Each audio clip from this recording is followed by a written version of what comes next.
Hello everybody, I'm Uncle Heinz, aka DonAlsonBand.com, and I'm really happy to say we're with Aaron from Paradise Lost. How do you, mate? Hi, all good. Hello. So, we're straight into it. It's pretty much mostly promoting the new album Medusa, which came out last year. Yeah, it's last week, 30-year anniversary thing. Well, so. It's quite a lot of promoting at the moment. But, I know, I don't recall it. But it's a really good album, really good, and it's the first album in years where I've listened to, and I've just paid so much attention to riffs. Yeah. Very riff-centric. Yeah. Was that a conscious decision to focus on that? I think it was a natural progression from, I mean, The Plague Within is probably one of the, personally, I think it's one of the most complete albums we've done since Drag Times, and I think it was like the next step, because the last song we wrote for The Plague Within was Beneath Broken Earth. When Greg sent me that through, it was only about 4 weeks before we were in the studio. Greg sent it me through. He didn't tell me anything about it. He said, just have a listen to this. He knows I love doing music, and Greg loved doing music. I was like, flipping heck. Incredible. So I think because we were both loving that, we were playing Beneath Broken Earth every night. We were even finishing summer festivals with it. It was like an anti-summer song in a way. Yeah. But I think it was a progression from that end of the Play Within writing cycle, you know. But yeah, no, it's very riff-centric, the new one. But I mean, it still blends very well with different parts of our history. We change the set around quite a lot these days. I mean, we've got something like 190 songs to choose from, so there's only so many you can play in an hour and a half, you know. So, but yeah, no, we can swap different ones from the album in quite nicely with it, you know. Oh, very good. I mean, when I was listening to Play Within, like you say, it is a lot of people compared it to very early stuff, but you can hear elements of Drag Times. It's like 1 second in there, and like, you know, Eternity of Lies and something like that. I mean, that was a great live song, you know. But yeah, I mean, No Hope Inside. It's just turned into a song that we play. We're playing it live every gig now.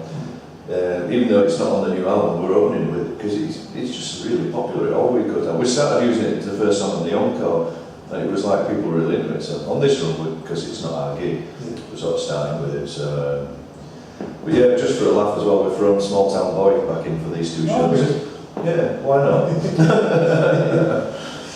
Even Steve enjoyed it last night.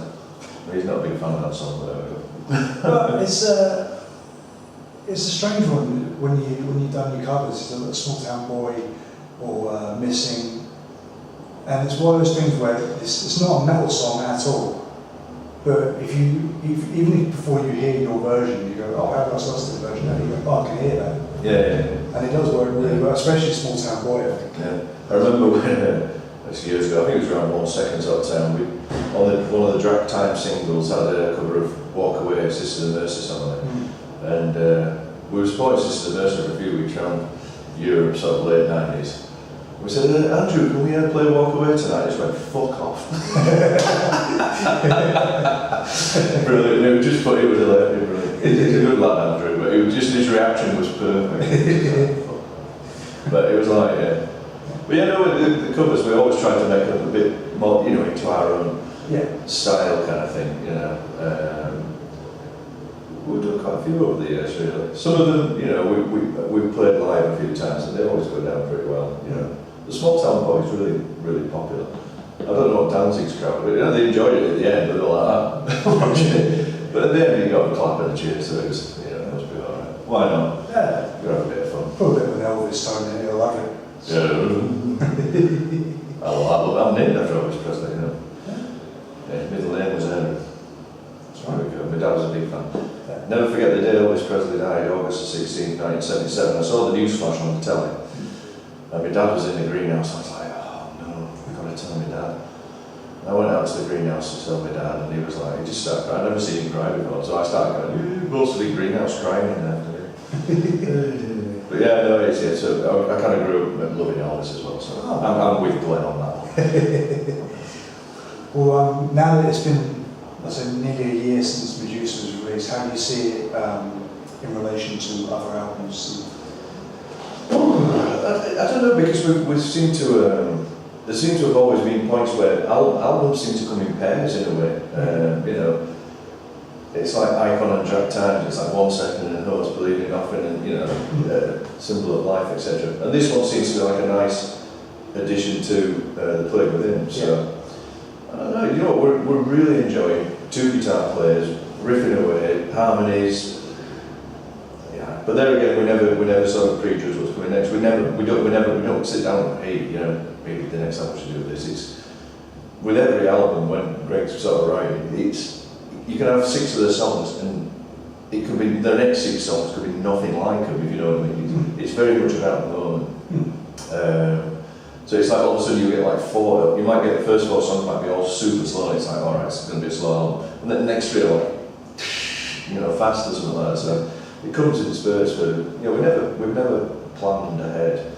But I think Medusa sort of it's great, sort of, especially with it being around our 30th year. It harks back to quite a few different areas of the past. I mean, I think Play Within harked to a lot of different parts of the past, but Medusa sort of harks back to that sort of shades ago and sort of earlier era, I think, as much as anything. But with the lessons we've learned over the years in between, you know.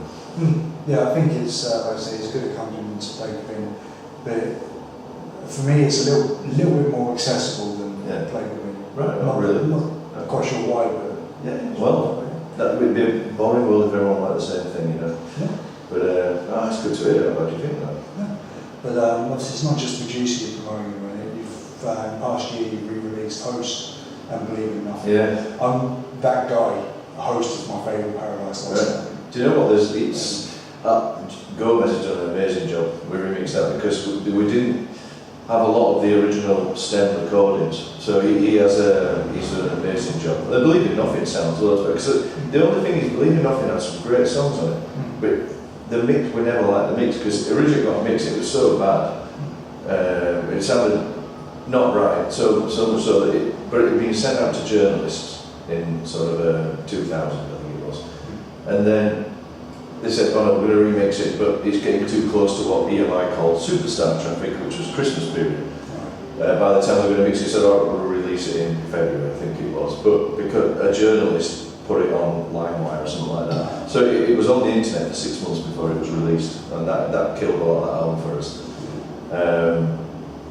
And the mix still wasn't the best, but Gomez, he's done a fantastic job. He's an old school PL fan, he gets us, you know. Yeah. And I think he's done a really good job on both of them. He's sort of given them new life in a way. Because the Host is a brilliant album, but my only problem with the Host production was it's like a pop production, so it's very flat. Whereas when we played the songs on the Host tour, we played them live, they were like the dynamics, there was bits that came in and it was loud and loud, you know. Yeah, it's a lot more dynamic than live. It worked really well. I mean, I added extra guitar parts, and I had to play with more effects on that because it was like, when we were recording Host, I said, Greg, that's on a keyboard, if I can make the guitar sound like that, can I do it on a guitar? I was like, yeah, go for it, whatever you want to do, you know. So I was like, in that way, recording, it was really interesting because I was playing with effects I didn't normally need to play with, so normally I'm just like the rhythm guy, you know, rhythm and acoustic stuff. But yeah, no, it was good fun in that way to do that, and you know, it's our most miserable record. I mean, if you're talking about doom and gloom, yeah, that's the gloomiest record we've done. It's really dark, you know. It's after Nick's dad's passed away and stuff like that. So the lyrics are really dark as well. But yeah, no, it's great. Gomez has done a great job. He's a top man anyway. He's done a good job with the new Orange Goblin as well. It was chucked a bit, wasn't it? The Orange Goblin man's lovely, so yeah. But it's well, I haven't told him yet. I haven't told him I listened to it yet. I haven't seen him for a few months. I saw Martin about a month and a half ago at a Stone Free Festival, but yeah, no, it's Gomez is great. Lovely fella to boot. Lovely. Well, obviously at the time when Host was released, there was all sorts of backlash, if you like. Do you know what? There's a bunch of things happened all at the same time. We all cut our hair. The ones that hadn't cut their hair. So we all had short hair. We signed to EMI and we did an electronic record. And that was too much to bear. If we still had long hair, people, and say the mix would have been a bit more dynamic, people might have handled it a bit better. But I think it was everything at once. People blamed EMI, and it wasn't EMI at all. I mean, in fact, I remember when we gave them Host, Michael at EMI went, I was expecting something heavier. So I think they were wanting a heavier album, you know, so it wasn't them. But then it's like when stylists get involved and they're doing photos and it was a bunch of things. I mean, we were basically Robbie Williams' tax write-off. I think we did a few festivals with Robbie Williams and stuff around that time. Ridiculous, really. But God, we spent a lot of money drinking on that when we were on EMI. My liver. Anyway. But it was a good time for the people at EMI. Were really enthusiastic. Well, the main ones were. The problem we had is like different territories, like Norway, where we normally did pretty well. But they just didn't care because it was EMI's like that. No, we do pop, we don't virtual. So it was. That was the only problem with EMI. EMI Germany, EMI UK, brilliant.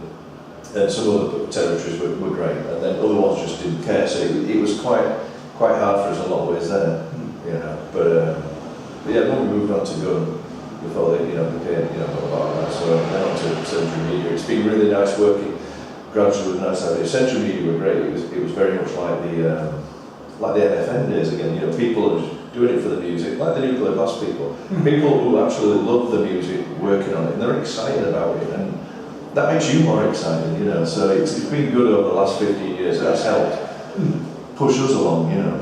Yeah. So how is the relationship with Nuclear Blast? Brilliant. Yeah, they're lovely. You know, they've been doing as long as we have. You know, I mean, it's like we're kind of like all been down the same road, and we've nearly been on Nuclear Blast a bunch of times over the last 30 years. But no, they're great. You know, it's like the Central Media people as well. It's just great working with people who actually love the music, they're excited about it all. And Media, Nuclear Blast, you know, they're both fantastic label. And Nuclear Blast roster is incredible. Absolutely. You know, and they're still saying they got Rob Zombie the other week. It's like, why? I mean, he hasn't done anything for ages, really, but. Well, he's working on you one. Yeah, so they'll be interested to it. But yeah, it's good to see somebody like putting the money where their mouth is. Yeah, I mean, I was talking to Claire from Nuclear Blast the other week, and I was saying to her, who else is there left to sign this? Yeah. And then the next week they signed Rob Zombie. Yeah. Well, there you go. But do you think the songs from, well, not so much the songs because they're great, but the album hosts especially has aged with. I think there's a lot of people like, I hate it instantly when they hear it because they were expecting 1 second part 2 or something like that maybe. And so they were like, that's it, I've had enough of that band. And this is people that have grown up with us, they've hit 30 and it's like, I don't go to the beats tomorrow, I've got kids and stuff like that. So it was a combination of things with fans. We got a whole new bunch of fans that absolutely love hosts and then entering into sort of symbol of life and then don't like anything else as well, which is weird. You can see, there's different parts of the crowd. Yeah. But I think people, over the last 5 years, I'd say, 5 or 6 years, people have gone back to host and said, actually, it's alright. So I'm hoping that when they hear the sort of, the newer mix of it that Gomez has done, which it is a lot better sounding. It's nicer to listen to. Hopefully they'll go, yeah, let me see what they're doing, you know. Retrospectively, you can do it, but I think I can understand why people were shocked at the time. Yeah, we like to say a lot of it has to do with image.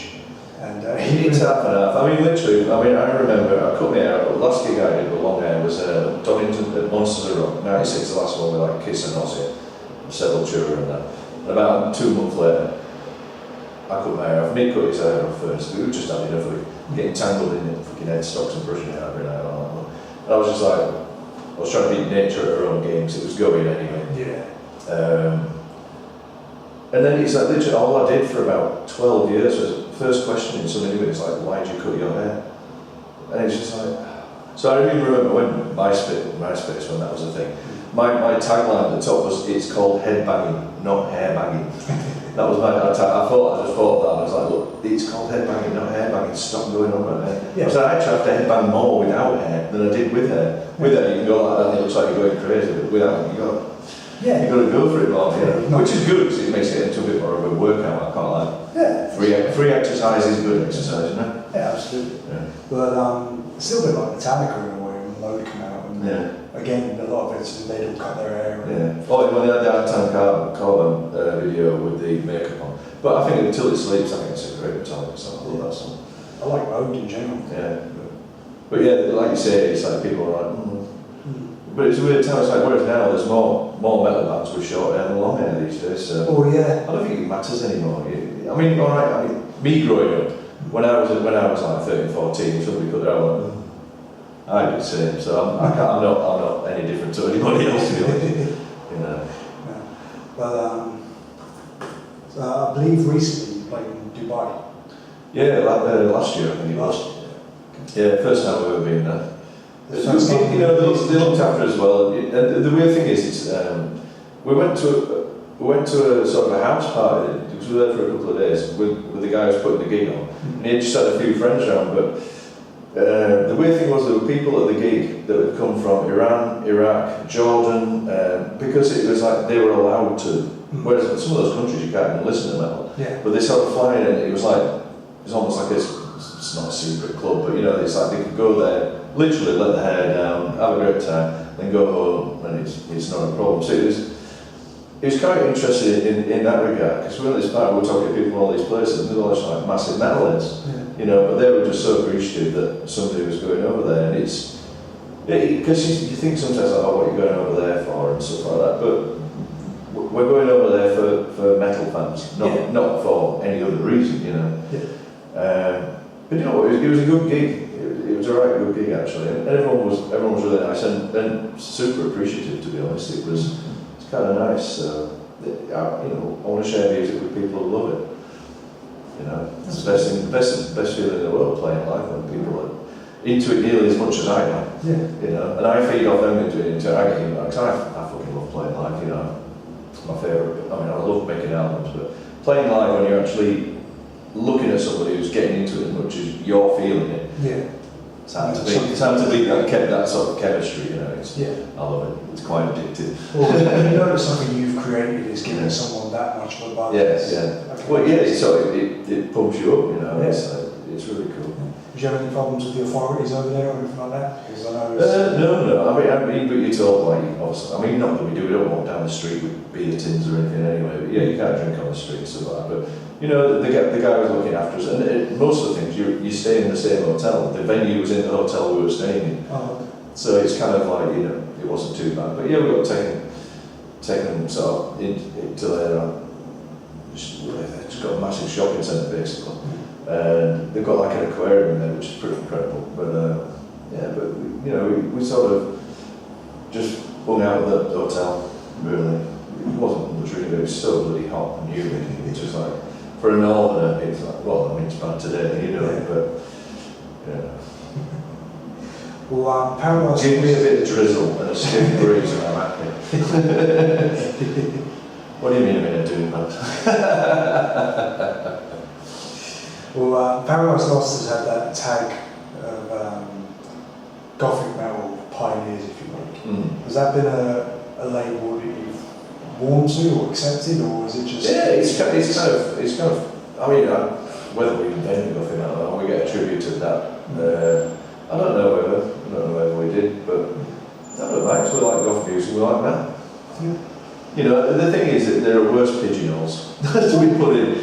You know, but some of my favourite, Malcolm Dome is a good friend of mine, journalist. He was like one of the main people that like Aaron Aedy stuff during the 90s and he came up, he's at different times, he's come up with my two favourite descriptions of Paradise Lost. Early doors around Gothic, he called us Gothic Doom Classicists. That was quite nice. But the best ever, I think it was around Drag Times, or maybe that right. He called us Gondoliers of Gloom. Thanks, man. I absolutely love that. He's still to the oh, he is, yeah. He's a top bloke as well. Yeah, he's in there. Yeah, I go out drinking with him regular, so Tina and Jerry Ewing, we have some right nice drink. Anyway, good lads. They're certainly my best mates, you know, so we go out quite a lot, so that's good laugh, yeah. Well, about 11 years ago, I think it was now, you released the Over the Madness film, which I really liked. Are there any plans to follow that up at any point? I don't know. It's one of those things where you can be putting out DVDs every year, nearly, if you wanted to. We're looking at doing it. Somebody's wanting to do a book. But yeah, I mean that's not going to be something until next year anyway. But I don't know. You never know. I mean, there might be something that naturally happens from being a 30th anniversary, you don't know. But I mean, at the minute we haven't got any immediate plans to do that. Okay. I mean, all we're doing, I mean, literally when we were building up to the 30th anniversary, we were waiting for our manager Andy to say like, what are you doing for the anniversary? But like trying to, make it a big money thing or something. But and we were like, all right, when he asked, we'll just say we want to go out in Halifax, get pissed at Halifax. And we told him that, like, you can do that if you like. So instead, we sort of we compromised and we said, all right, we'll play in a pub in Halifax, because we've never actually played in Halifax. Right. Even though the band was sort of first formed and rehearsed in Halifax, we've never actually played in Halifax. So we were going to play the theatre, the main theatre there, and then we thought, and it started becoming more than we wanted it to be, and it was like, you know what, we want to have a bit of fun. We're playing a 140 capacity pub venue, and it's all for charity. There's no guest list. I've even had to buy the ticket for my wife because it's all for charity. Everyone, and it's like a local hospice. I mean, I used to donate to young people with tins. They were just about when we were kids, so it's like it's somewhere we know the Overgate Hospice. So we thought we'll do it for charity and just have a laugh, and then get hammered afterwards. So that's what we're doing next month. Perfect. Yeah, playing in a pub in Halifax. Come and see you there. Yeah. We've been the 30th anniversary, and we've been going for that long now. It didn't seem like that long, but we're able to celebrate the 30th anniversary. But you've reached that point now where there's so many albums that have got anniversaries. I mean, this is the 25th anniversary. The icon. Yeah, I know, yeah. All this sort of thing. So it gets to a point where I think we told we were doing a couple of shows where we played the whole icon one night, and the next night we did like a best of set. But it's sort of, with the way touring was going, we were having trouble sort of finding out to doing it, and then we just said, let's try and make it all these things happen. We're going to do it. Because we've done a bunch of the album shows, they're quite interesting to do. I'd like to have done icon actually, because I love that album. I've relearned it all. I could remember most of it, which was quite nice. My memory hasn't completely gone yet with old age, but it'd be quite nice to do that. So I really enjoyed the Drag title. The Gothic one was interesting because there was a couple of songs there we'd never played. Okay. And one I wish we never had. But there we are, falling for it. But it's just, I was actually laughing while we were playing. It's like, this is ridiculous. Anyway, but do you know what we played at live, even Falling Forever, sounded pretty good live, because we've got the guitar equipment we've got now is better. We're better players than we were in 1991, stuff like that. And so it's quite fun to do actually. I mean, I was hoping we were going to do the 1 second album because there's so many songs on there I wish we could play live more often. Like Disappear, I love to play. This Cold Life is a great song. Yeah, Lady is a great song. Yeah. Mercy has something like that. Well, Mercy is one we used to play quite often actually, but that was a really different song we were writing. It was like almost like COC or something when we wrote it, and then we just completely gothed it. Yeah. Completely changed it and went off on it. But the original version, I've got it on a cassette somewhere at home, it was like more up tempo, like that. It's like, but yeah, and it was good like that, but it's better the way we ended up doing it with Goth version. I like that song. But you never know these things about things we do later down the line. I mean, when we did Drag Times, it wasn't a direct anniversary of it, but and we avoided doing that for years. We were getting asked for a long time. About 10 years before we're doing it, it's like, no, we can't do it now because it looks like we're cashing in on the past and we don't want to do that.